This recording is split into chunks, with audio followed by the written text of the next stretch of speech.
ko'krak sutini ko'paytirish usullari, uy sharoitida tayyorlanadigan vositalar, tavsiyalar. Farzand dunyoga keltirgan deyarli har bir ayol uni ko'krak suti bilan oziqlantira oladi va oziqlantirish kerak. Afsuski, har doim ham shunday bo'lavermaydi.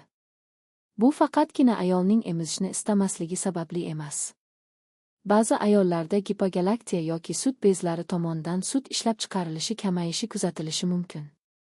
Ba'zida dugonalari va qarindoshlari tomonidan bunday muammo haqida eshitgan homilador ayollar o'z chaqaloqlarini ko'krak suti bilan oziqlantira olmasliklaridan xavotirga tushishadi.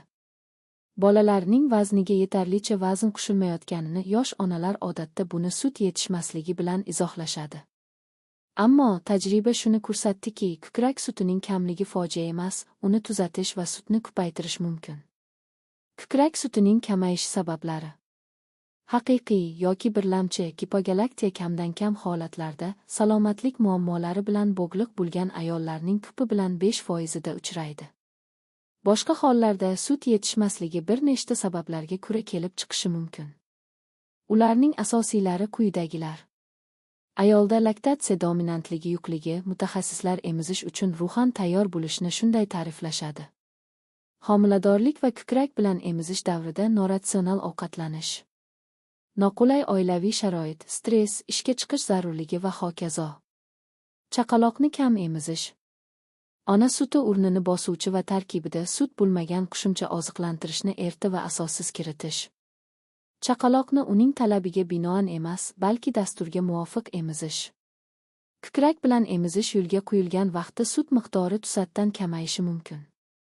Ushbu holatga laktatsion kriz deyiladi.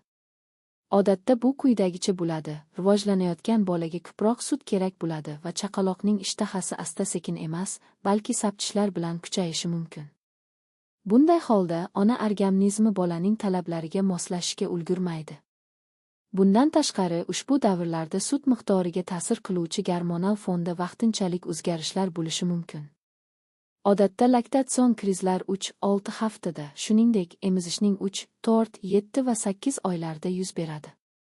Ularning davomiyligi o'rtacha 3-4 kun bo'ladi va ular bolaning sog'ligiga xavf tugdirmaydi.